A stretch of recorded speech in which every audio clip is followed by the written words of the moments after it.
வணக்கம். வறுமையின் பிடியில் வாடி தவிப்பவர்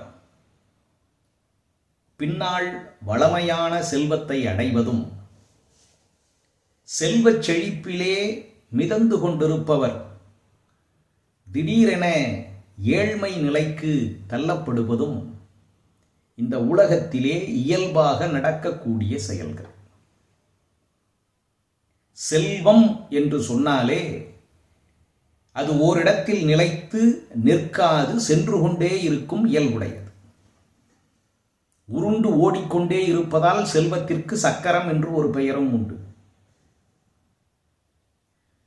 வள்ளுவர் சான்றோர்களுக்கு அணிகலன் அல்லது சான்றோர்களினுடைய பெருமையும் சிறப்பும் அழகும் எந்த தன்மையிலே தெரியும் என்று சொன்னால், அதற்கு நடுவு நிலைமை என்ற தன்மையை குறிப்பிடுகிறார். அது என்ன நடுவு நிலைமை?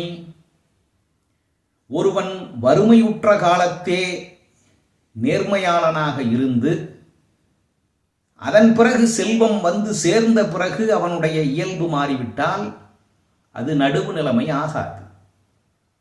மாறாக ஒரு சிலர் செல்வத்திலே இருக்கின்ற பொழுது நல்லவர்களாக இருந்து ஏழையாக கீழிறங்கிய பிறகு அவர்களுடைய பண்பு மாறிவிட்டால் அதுவும் நடுவு நிலைமை ஆகாது. அவன் வசதியாக இருந்தாலும் சரி, அடுத்த வேளை சோற்றுக்கு வழியில்லாமல் இருந்தாலும் சரி, நெஞ்சத்திலே அறத்தை அடிப்படையாக கொண்டு நடுவு நிலைமையோடு வாழ்பவன் யாரோ அவன்தான் சான்றோர்களுக்கெல்லாம் அணிகலனைப் போல திகழக்கூடியவன் என்று நடுவு நிலைமை என்ற அதிகாரத்திலே அவர் கூறுகின்றார். கேடும் பெருக்கமும் இல் அல்ல, நெஞ்சத்து கோடாமை சான்றோர்க்கு அணி. கண்ணதாசன் இந்த திருக்குறளை அழகாக பயன்படுத்தி இருப்பார்.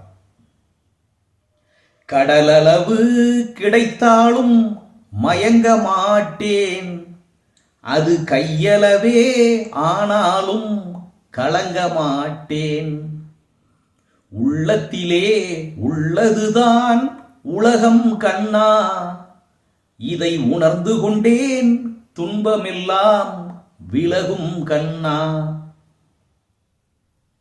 படத்தின் பெயர் என்ன தெரியுமா?